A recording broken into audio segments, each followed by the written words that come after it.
ආයුබෝවන් ඉන්සයිට් විත් කල්ප අපේ අලුත්ම YouTube නාලිකාව ආරම්භ කරන්න සෝදරම් පළවෙනි වැඩසටහන අද දවසේදී ඔබත් එක්ක බෙදා හදා ගන්න බලාපොරොත්තු වෙන රටේ දේශපාලනයේ අභ්‍යන්තර තොරතුරු ඒ වගේම විවිධ පරීක්ෂණ සමීක්ෂණ අපිට සාමාන්‍යයෙන් කතා කරනකොට බොහොම රසවින්දනාත්මකව කතා කළ හැකි විවිධ ආකාරයේ තොරතුරු මූලයන්ගෙන් උපදින තොරතුරු ඔබත් එක්ක බෙදා හදා ගන්න සූදානමින් තමයි අපි මේ නව YouTube නාලිකාව ආරම්භ කරන්න බලාපොරොත්තු වුණේ. ඉතින් ඔබට මුලින්ම ආරාධනා කරනවා subscribe කරලා අපිත් එක්ක එකතු වෙන්න කියලා. ඒක තමයි පළවෙනි ඉල්ලීම. ඒත් එක්කම ඔබට අපි මේ YouTube නාලිකාව අරගෙන ඉන්නේ මේ මැසෝ TV අපේ ප්‍රධාන YouTube නාලිකාවේ තවත් එක් දිගුවක් විදිහට. ඒ නිසාම අපිත් එක්ක එකතු වෙන්න කැමති අය, අපිට සහාය දක්වන්න කැමති අය Buy Me a Coffee සමූහයටත් එකතු වෙන්න අපිට හැකි පමණින් දායකත්වය ලබා දෙන්න කියන කාරණාවත් වැඩසටහන ආරම්භයේදීම ඔබට මතක් කරන්න කැමතියි. හරි, අපි දැන් වැඩසටහන ආරම්භ කරමු. ලංකාවේ පාර්ලිමේන්තුවේ අතහැරපු කුණුහරුප පිළිබඳව විශේෂ සමීක්ෂණයක්, තොරතුරු ගවේෂණයක් සිද්ධ කළා. හිටපු ආණ්ඩුකාරවරයෙක්, ඒ වගේම සිවිල් සමාජ ක්‍රියාධරයෙක් වෙච්ච රජිත් කීර්ති තෙන්නකෝන් මහත්මයා. ඔහු ඒ පිළිබඳව අපූර්ව වාර්තාවකුත් සකස් කළා. අපි සූදානම් වෙන්නේ මේ වාර්තාවේ තිබිච්ච කරුණු කාරණා ඔබත් එක්ක බෙදා හදා ගන්න. සිරිමාව බණ්ඩාරනායකගේ දේශපාලන ආගමනය. ලෝකයේ ප්‍රථම අගමැතිවරිය විදිහට සිරිමාව බණ්ඩාරනායක මහත්මිය SWRD බණ්ඩාරනායක මහත්මයා 1959 අවුරුද්දේ සැප්තැම්බර් මාසයේ මට මතක විදිහට ජීවිතාක්ෂයට පත් වුණාට පස්සේ සාහසික වෙඩි කරුවෙකුගේ වෙඩි ප්‍රහාරයකට ලක් වීමෙන් ඔන්න අග්‍රාමාත්‍යවරට පත් වෙනවා සිරිමාව බණ්ඩාරනායක මහත්මිය.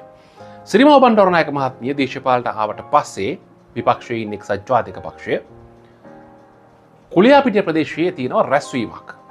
IMRE ඊරියගොල්ල මහත්මිය මේ රැස්වීමේ කතාවක් කරනවා. ඒත් එක්කම ආර් ප්‍රේමදාසත් මේ රැස්වීමේ ඉන්නවා. ඩඩිල් සේනානායක මහත්මයාත් මේ රැස්වීමේ ඉන්නවා. ඔහු තමයි එක්සත් ජාතික පක්ෂයේ නායකයාවකට. දැන් මේ රැස්වීම පටන් ගත්තට පස්සේ ඊරියගොල්ල මහත්මයා කියනවා මේ එතකොට බණ්ඩාරනායක මහත්මයා මිය ගිහිල්ලා මේ ගෑනිට පාර්ලිමේන්තුවේ බබ්බු හම්බ වෙයි කියලා. එහෙම නැත්නම් මෙයාට ළමයෙක් හම්බෙන්න ඉන්නේ වගේ කතාවක් ඔහු කියනවා. ඊට පස්සේ කතාවට එන්නේ ආර් ප්‍රේමදාස. ආර් ප්‍රේමදාස මහත්මයාත් කියනවා සිරිමාව බණ්ඩාරනායක මහත්මිය ඉලක්ක කරගෙන කතාවක්. මෙයා පාර්ලිමේන්තු ආවම හැම මාසයකටම පාරක් පුටුව හොදන්න සිද්ධ වෙයි කියලා. මේකේ කතන්දරයේ යටිපෙළ කාරණා ඔබට කියව ගන්න පුළුවන්නේ. ඉතින් කොහොම හරි මේ කතන්දරේ ඇහුණට පස්සේ එතන හිටපු ඩඩ්ලි සේනානායක මහත්මයාට ටිකක් තරහ ගිහිල්ලා තියෙනවා. ඔහු කියලා තියෙනවා කරුණා කරලා මම එන්න කලින් හරි මම නැති වෙලාවක හරි ඕවා කියාගන්න, මම ඉන්න වෙලාවට වේදිකාවේ ওই කතා කියන්න එපා කියලා. කවි කතන්දර, කවිකොළ ඒ කාලේ බොහොම ජනප්‍රියයි. ශ්‍රීමත් මොළමුරේ කතානායකවරයා කතානායක දුර්යදරණ කාලේ ඔහු සමග අනියම් සම්බන්ධතාවයක් පවත්වපු කාන්තාවක් පිළිබඳව කියවිච්ච කතාවක්. මේ කයි කතන්දරනේ. මියුරියල් අසරප්පා කියලා කාන්තාවක් පිළිබඳව නිකන් කතා බහක්. මේවා ඇත්තද නැත්තද කියලා කවුරුත් දන්නේ නැහැ.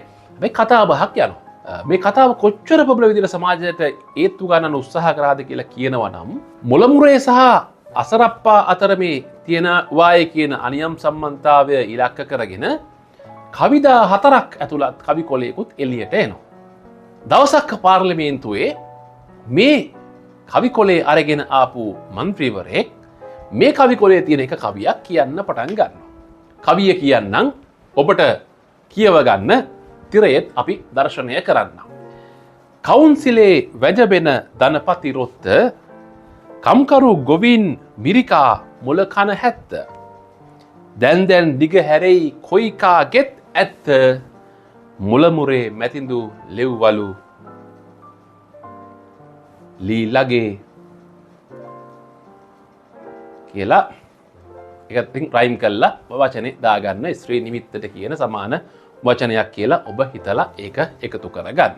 දැන් මේ වගේ කුණුහරුප දැන් එන්න පටන් ගන්නවා එමින් පාර්ලිමේන්තුව ඇතුළට.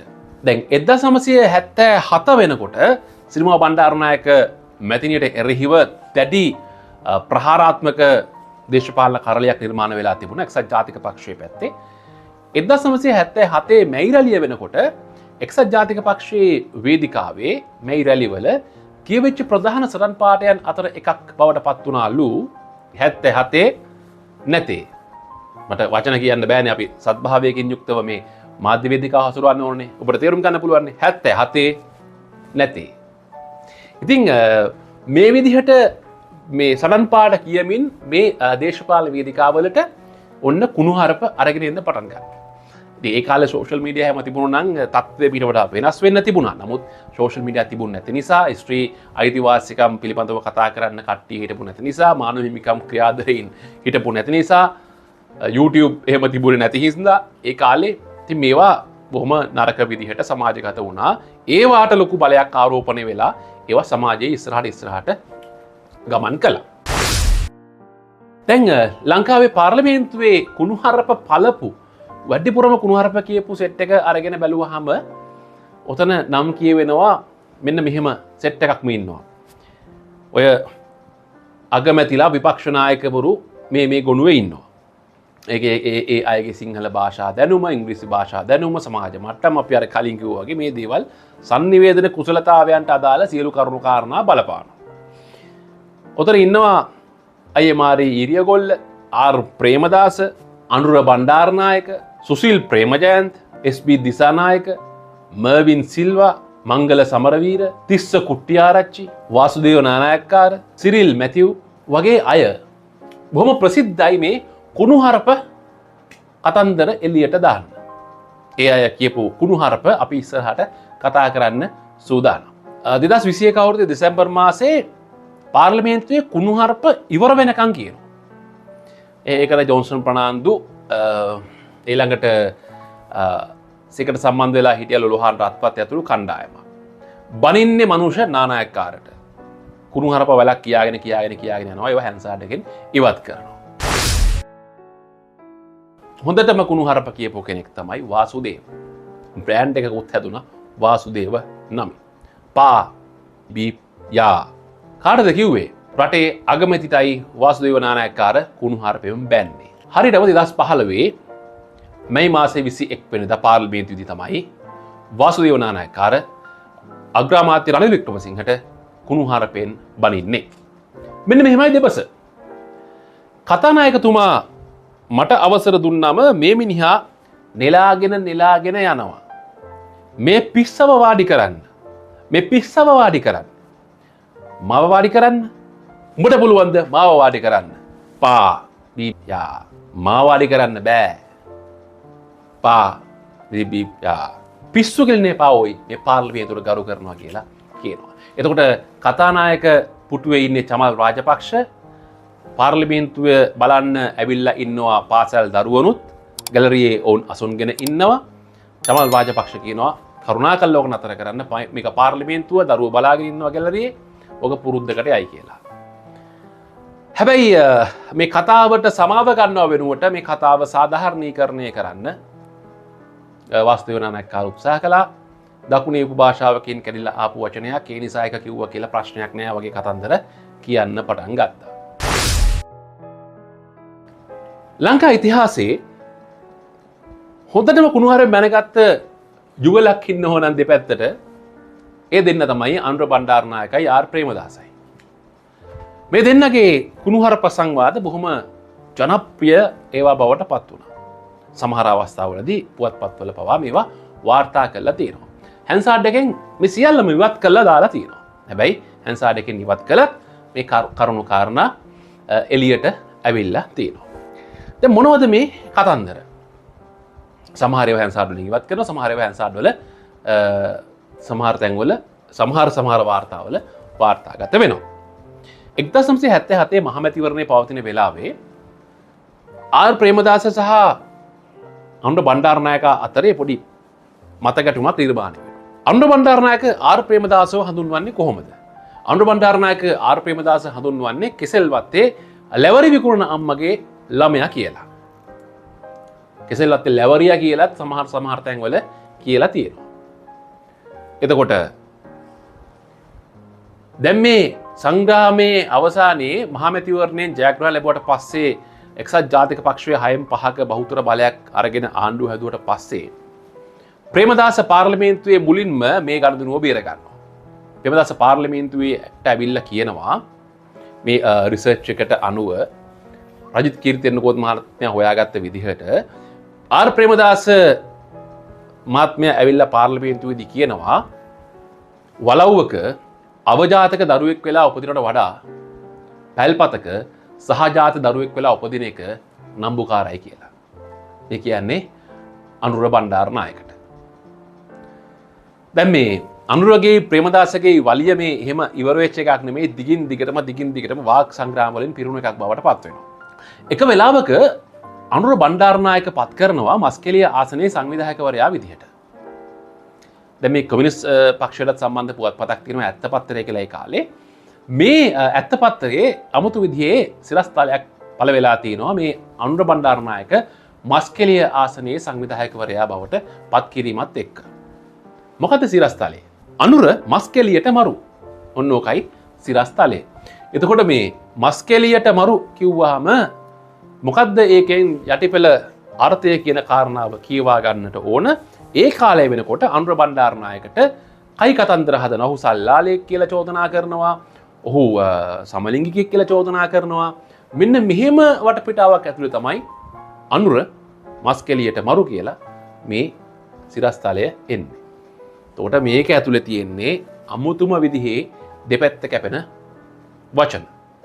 දැන් මේ කවුරුත් මේවා ගැන මේ උදහස් වෙන්න එපා. මේවා මේ උත්තරීතර තැන්වල පාර්ලිමේන්තුව වලට ඇවිල්ලා කියන්න පුළුවන් දේවල්. මේ රටේ පාර්ලිමේන්තුව වලට ආපු මහජනීයතයන්ගේ හැසිරීම ඉවසීමේ සීමාවල් කටවාචාලකම් මුකරිකම් වල තත්ත්වය මේකයි කියලා තීරුම් ගන්න මේවා හොඳටම ප්‍රමාණවත්. ඉතින් මේකෙන් කාටවත් චෝදනාවක් එල්ල කරනවා නෙමෙයි. මේවා තමයි අපේ රටේ මේ දේශපාලනය ඇතුලේ අපි තීරුම් ගන්න ඕන දේවල්. දැන් අනුර සහ ප්‍රේමදාස අතර තිබුණු ගැටුම පිළිබඳව ගොඩක් අය කතා කරලා තියෙනවා. 2021 අවුරුද්දේ සිරිමා බණ්ඩාරනායක මැතිනියගේ ගුණානුස්මරණ උත්සවයක් වෙලාවේ හිටපු අමාත්‍ය ඩිව් ගුණසේකර මහත්මයා බොහොම අපූර්ව කතාවක් කියනවා. එක වෙලාවක පාර්ලිමේන්තුවේදී මේ ඩිව් ගුණසේකර මහත්මයා කියන විදිහට සිරිමා බණ්ඩාරනායක මැතිනිය ඉන්න වෙලාවක පාර්ලිමේන්තුව ඇතුලේ අනුර බණ්ඩාරනායක සහ අග්‍රාමාත්‍ය රණසිංහ ප්‍රේමදාස අතර උණුසුම් වාක් සංග්‍රාමයක් සිද්ධ වෙනවා. එතකොට මේ අතරේදී අනුර බණ්ඩාරනායක ටිකක් නරක විදිහට ආර් ප්‍රේමදාස අග්‍රාමාත්‍යවරයාට ආමන්ත්‍රණය කරනවා. මේක බලාගෙන ඉන්නවා සිරිමාවෝ බණ්ඩාරනායක මැතිනිය. බේත්‍රධාරියෙක් අතේ පණිවිඩයක් එවලා අනුර බණ්ඩාරනායකව ගෙන්වා ගන්නවා. අනුර බණ්ඩාරනායක සිරිමාව බණ්ඩාරනායක මැතිනියගේ ළඟට ආපු ගමන් නැගිටලා අනුර බණ්ඩාරනායකට කම්බුල් පාරක් දෙනවා. දීලා කියලා තියෙනවා කොහොමද රටේ අගමැතිවරයාට කතා කරන්නේ කියලා ඔහුට තරවටු කළා තියෙනවා. මේ කතාව කියන්නේ 2021 අවුරුද්දේ ඩිව් ගුණසේකර මහත්මයා කියලා තියෙන්නේ එහෙම. එතකොට මෙතනින් පස්සේ යම් අවස්ථාවලදී ආර් ප්‍රේමදාස මොනවා කිව්වත් අනුර බණ්ඩාරනායක වැඩිය පැටලෙන්නේ නැතුව එතනින් ගියා කියලා තමයි ඩිව් ගුණසේකර මහත්මයා කියන්නේ. හැබැයි එතනොත් නොනවති මේ සිදුවීම් මේ වාක් සංග්‍රාමයේ ඉස්සරහට ගියපු බවට සාක්ෂි සාධක තියෙනවා. එක වෙලාවක 1994 විතර කාලේ මර්වින් සිල්වා චන්ද්‍රිකා බණ්ඩාරනායක කුමාරතුංග මහත්මියට කියනවා අර චන්ද්‍රිකා බණ්ඩාරනායක කුමාරතුංග මහත්මියගේ දරුවන් දෙදෙනෙකුගෙන් එක් අයෙකුගේ පියා නිකන් තමන් වගේ කියලා ඇඟෙන කතන්දරයකුත් කුණුහරුපයකුත් අතහැරලා දානවා. ඔයගේ කතන්දර කියවිලා තියෙනවා. ඊළඟට මේ දැන් අපි මේ කතා බහ කරමින් හිටපු ආර් ප්‍රේමදාස සහ අනුර බණ්ඩාරනායකගේ මේ කුණුහරුප විදගැනිලි අස්සේ තවත් එකක් කියවෙනවා මෙන්න මෙහෙම. එක වෙලාවක ආර් ප්‍රේමදාස අනුර බණ්ඩාරනායක අහපු ප්‍රශ්නයකට උත්තරයක් දෙනවා. උත්තර දුන්නට පස්සේ අනුර බණ්ඩාරනායක ආර් ප්‍රේමදාසට පෙරලා ප්‍රතිචාර දක්වනවා I am not satisfied your answer කියලා. මම ඔබේ පිළිතුරෙන් සෑයීමකට පත් වෙන්නේ නැහැ කියලා. ඊට පස්සේ ආර් ප්‍රේමදාස මේකට උත්තරයක් ලබා දෙනවා. ඔහු කියනවා no one can satisfy you. ඔබ තෘප්තිමත් කරන්න පුළුවන් කිසිවෙක් නැහැ කියලා. ෂණිකව බණ්ඩාරනායක උත්තරයක් දෙනවා. ප්‍රතිචාර දක්වනවා. Only your wife can satisfy me. ඔබේ බිරිඳට විතරයි මාව තෘප්තිමත් කරන්න පුළුවන්. ටිකක් වරපතල කාරණාවක් මුවෙන් පිට වෙනවා. පිට වුණාම තේරෙනවා අනුරටත් මේක නොකිය යුතු කතාවක් තමයි කියුනේ කියලා. ඒ අනුරේ කතාව කළා ඉවරුණු ගාමම සභාගමෙන් එළියට බහින්න සූදානම් වෙනවා. එළියට බහිනකොට පිටිපස්සෙන් කෙනෙක් එනවා.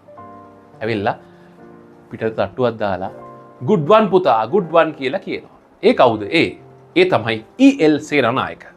ඔය ප්‍රේමදාසත් එක්ක බොහොම බරපතල මට්ටමේ ගැටුමක් තිබුණු මත ගැටුමක් තිබුණු කෙනෙක්. ඔහු ඇවිල්ලා අනුරගේ පිටට තට්ටු කරලා කියනවා good one පුතා good one කියලා. ඒ තරමටම කුණුහරුප ඒගොල්ලෝ ඒ කාලේ කියාගත්තා. දැන් මේ කුණුහරුප කියලා කියන්නේ ශික්ෂණය සහ දැනුම අතර තියෙන බොහොම අපූරු කියවා ගැනීමේ ඉඩකඩ වෙන් කරන තැනක් බවට පත් වෙනවා. කෙනෙක්ගේ දැනුම, කෙනෙකුගේ ශික්ෂණය, විනය මේ ඔක්කොම පේන්නේ මේ Tamanගේ ඩිලිවරි කරන විදිය, sannivedana කරන විදිය ඇතුලේ. 2009 අවුරුද්දේ අධ්‍යාපන අමාත්‍යදුරේ දරපු සුසිල් ප්‍රේමජයන්ත පාසල් පෙළපොතකින් කවි කිහිපයක් ඉවත් කරන්න යෝජනා කරනවා. ඔහු කියනවා පාර්ලිමේන්තුවට ඇවිල්ලා පාර්ලිමේන්තුවේවත් කියන්න බැරි අසභ්‍ය වචන තියෙන කවි මේ ළමයින්ගේ පෙළපොත් තුළ තියෙනවා කියලා. හැබැයි මේ සුසිල් පාර්ලිමේන්තුවට නොකියපු කවිය මේ රිසර්ච් එකේදී හොයාගෙන තියෙනවා අජිත් කීරිත් වෙන්නකෝන් මහත්මයා. ඔහු කියනවා මේ කවිය. මේක තමයි ඇමතිවරයා නොකියපු කවිය. ගැබිනියකගේ තන පුඩුවක පැහැය උරා පාවෙන වලාකුළු පවති අහස පුරා. මිටියාවතේ මිහිදුම් ගොඩ දෙපළු ඉරා ඉගිලෙති කුරුළු හමුදාවෝ කැදලි කරා.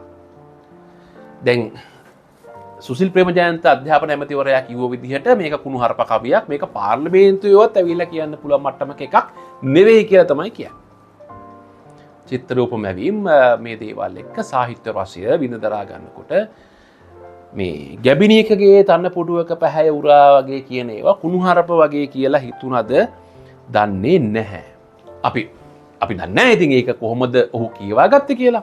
ඊට පස්සේ මේ කෑල්ල කියාගන්න අකමැති වුණු මේක නිකන් කුණුහරුපයක් වගේ කියලා හිතුණු අධ්‍යාපන ඇමතිවරයා 2023 අවුරුද්දේ පෙබරවාරි මාසේ 24 වෙනිදා පාර්ලිමේන්තුවේදී රෝහිණී කුමාරි කවිරත්න මහත්මිය එක්ක ඇතිවෙච්ච වාග් සංග්‍රාමයකදී මේ මල හු බීප් මොනවා කියනවද පා වේ බීප් කුණුහරුප වලක්ම අතාරිනවා. මේක මුළු ලංකාවම අහගෙන ඉන්නවා පාර්ලිමේන්තුව සජීවීව විකාශය වෙන වෙලාවේ. ඒ ගුරු ගැටලුවක් ගැන ප්‍රශ්නයකට උත්තර දෙන්න ගිහිල්ලා තමයි සුසිල් ප්‍රේමජයන්ත අමාත්‍යවරයා ඔය කතන්දරේ අත අරින්නේ. එදා ගැබිනියකගේ තන පුඬුවක පැහැය උරා කියලා කියාගන්න බැරි වෙච්ච ඇමතිතුමා පට්ට බීප් පට්ට වේ බීප් ඔය ඔක්කොම කුණුහරුප ටික පට්ට හු බීප් ඔය ඔක්කොම ටික කියලා අතාරිනවා. ඊට පස්සේ කොහොම හරි මේ ගැන සිත්‍රදවීමක් වුණා නම් සමාවෙන්න කියලත් ඔහු කියනවා. කතානායකවරයා ළඟට මේ පැමිණිල්ල අරගෙන ගියාට පස්සේ රෝහිණී කුමාරි කවිරත්න මන්ත්‍රීවරිය කතානායකවරයාත් මේක නිකන් ෂේප් කරලා දැම්ම කියලා කියවෙනවා. කොහොම හරි රෝහිණී කුමාරි කවිරත්න එයා මේකට තරහ ගියපු වෙලාවේ ඇය අහනවා ඔබට ආචාර්ය උපාධියක් තියෙනව නේද? ඔබේ ආචාර්ය උපාධිය තියෙන ස්ත්‍රී නිමිත්ත ගැන වෙන්නේ නැති නේද? ඔබට ඔය තරමට ඕවා කියවෙන්නේ කියලා ඇය අහලා තියෙනවා. මේ වගේ සාකච්ඡා මේ වගේ කුණුහරුප පාර්ලිමේන්තුව ඇතුලේ කියවිලා තියෙනවා. එක අවස්ථාවකදී චන්ද්‍රිකා බණ්ඩාරනායක කුමාරතුංග මහත්මියට බැල්ලි කියලා ආමන්ත්‍රණය කරපු අවස්ථාවක් ගැන තොරතුරු වාර්තා වෙනවා. කොහොමද මේ බැල්ලි කියලා ආමන්ත්‍රණය කිරීම සිද්ධ කරන්නේ? විජය කුමාරතුංග සම්බන්ධ නැක්සලයිට් විවාදයේදී 1982 අවුරුද්දේ කුණුහරුප වැසිවැස්ස කියලා තමයි අජිත් කීර්තිතෙන්නකොට මහත්මයාගේ රිසර්ච් එකේදී ඒ රිසර්ච් එක වාර්තාපුවර පත් කරනකොට කියලා තියෙන්නේ. ඌ කියනවා මෙන්න මෙහෙම ප්‍රේමදාස මහත්මයා ඇවිල්ලා කියනවලු පාර්ලිමේන්තුවේ එදා අත්තනගල්ලේදී චන්ද්‍රිකා බණ්ඩාරනායක කුමාරතුංග රටේ ජනාධිපතිතුමාට කතා කළේ බල්ලා කියලා.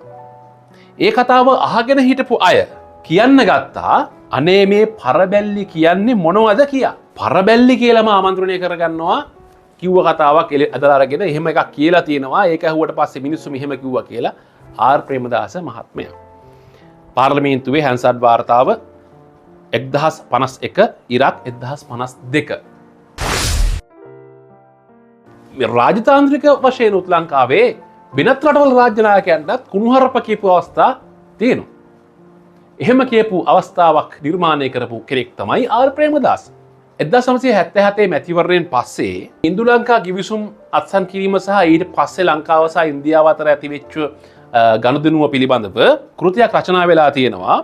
ජේ.එන්. ඩික්සිත්ගේ කොළඹ භූමිකාව කියලා අසයින්මන්ට් කොළඹ කියලා කෘතියක්. මේ කෘතියේ මේ කාරණාව ගැන දක්වලා තියෙනවලු. එතන කියනවා මේ ප්‍රේමදාස කිව්වේ ඉන්දිරා ගාන්ධිටයි සංජය ගාන්ධිටයි එළදෙනයි වහුපැටියයි කියලාලු.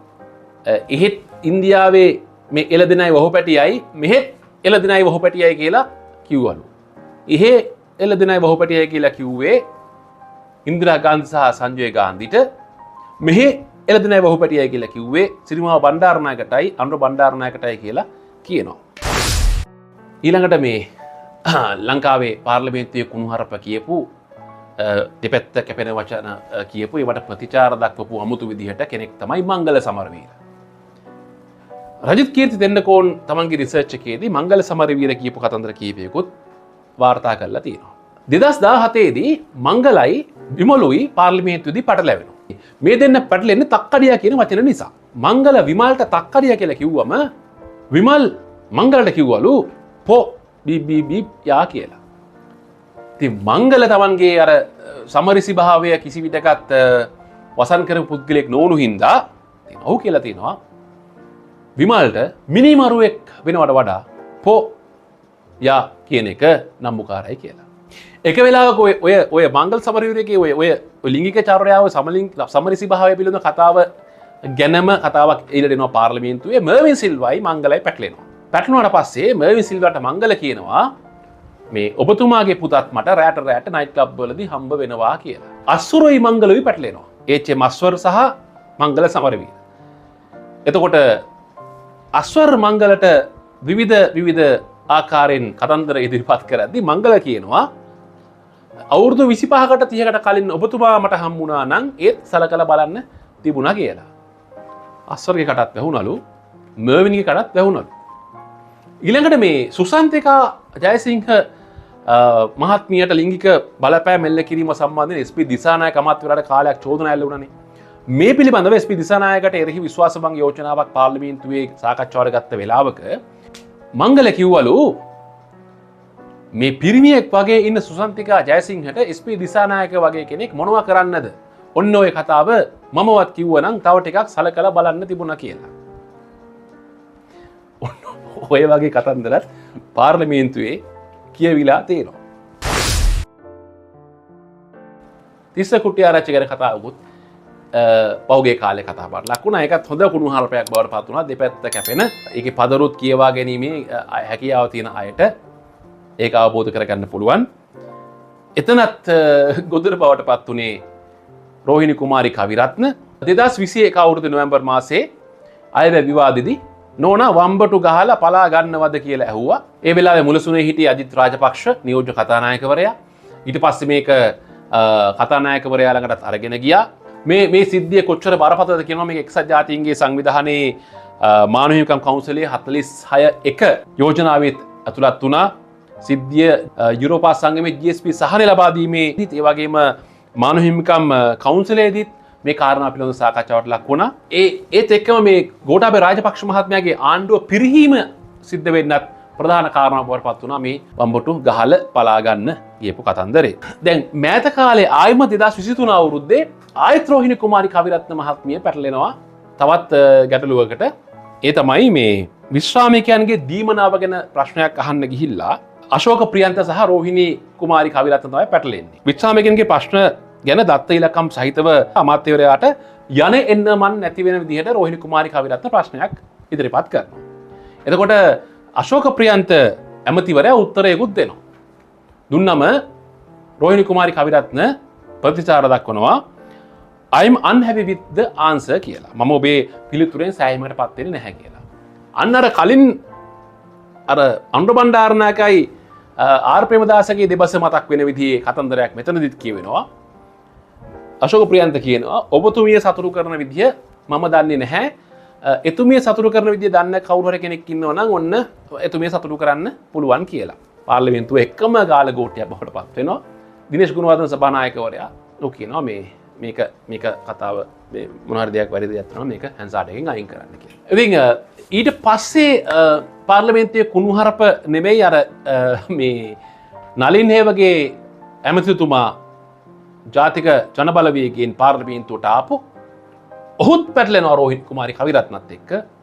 ඔහු රෝහිණි කුමාරි කවිරත්න නැති වෙලාවක රෝහිණි කුමාරි කවිරත්නට අලුත් නමක් දාලා රෝහිණි කුමාරි ළමාරත්න කියලා නමකුත් දාලා ඒක පත්තරේ දැන්වීමක් විදිහට පළ වුණා කියලාත් කියලා බොහොම බරපතල අර්බුදයක් හදාගන්නවා. ඊට පස්සේ ඒ ගැන සමාව ගන්න කිව්වහම ඒ ගැන කනගාටුව ප්‍රකාශ කරනවා අනුපක්ෂ ප්‍රධාන සංවිධායක නලින් ජයතිස්ස. ඊට පස්සේ මේ ගැන ආයෙත් කතා කරනකොට නලින් හේවගේ ඇමතිවරයා කියනවා මම කිව්වේ යා ගැන නෙවෙයි කියලා. කොමාරි මේ සිද්ධියෙන් පස්සේ දළදා මාලිගාවට බෝම්බ තියන්න ආපු කට්ටිය බෝම්බ ගෙන ආපු කට්ටිය කියලා ආයිමත් රෝහිණි කුමාරි කවිරත්න බොහොම බරපතල විදිහේ වාග් ප්‍රහාරයක් එල්ල කරනවා ආණ්ඩු පක්ෂයේ පැත්තට. දැන් මේ විදිහට පාර්ලිමේන්තුව ඇතුලේ කුණුහරුප කියපු අවස්ථා ගණනාවක් තියෙනවා. ඔය රජිත් කීර්ති තෙන්නකෝන් මහත්මයාගේ රිසර්ච් එකට හම්බ වෙච්ච ඔහු තෝරාගත්ත ඔහු ලිපියේ පළ කරපු සිද්ධීන් කිහිපයක් විතරයි අපි ඉදිරිපත් කළේ. ඊට අමතරව තවත් බොහෝ බරපතල ගණේ අපහාස උපහාස කිරීම පිළිබඳ තොරතුරු පාර්ලිමේන්තුවේ අපිට අහන්න ලැබෙනවා. මේ කුණුහරුප කියාගැනීමේ පාර්ලිමේන්තුවේ අහන්න ලැබෙනවා. කෙනෙක්ට හිතෙන්න පුළුවන් මේ පාර්ලිමේන්තුව නරක උනේ ගණ්ඩ දෙයක් නැති උනේ මේ වර්තමාන කාලේ මේ පහුගිය දශක එකහමාර දෙකක කාලය ඇතුළත කියලා නෑ. ඉතින් අර පාර්ලිමේන්තුවක තියෙන ඕන ශික්ෂණය විනය හික්මීම ආචාරශීලී භාවය ඒව හදාගන්න එක තම තමන්ම කරගන්න ඕන දෙයක්. අර අපි කිව්වා වගේ මේ ඔවුන්ගේ සමාජ මට්ටම අධ්‍යාපනය දැනුම ආකල්ප සංනිවේදන කුසලතා මේ සියල්ල බලපානවා පුද්ගලයෙක් සංනිවේදනය කරද්දී යම් ස්ථානයකදී. ඉතින් ඒ යම් අවස්ථාවක තමන්ගේ භූමිකා නිරූපණය පිළිබඳව අපි එක් ස්ථානයන් වලදී හැසිරෙන ආකාරය වෙනස් වෙනවනේ. අපි නිවසේ ඉන්න ආකාරයට නෙමෙයි බස් රථයක යනකොට හැසිරෙන්නේ. ඒ ආකාරයෙන් නෙමෙයි පන්සලක ඉන්නකොට කෝවිලක පල්ලියක ඉන්නකොට හැසිරෙන්නේ.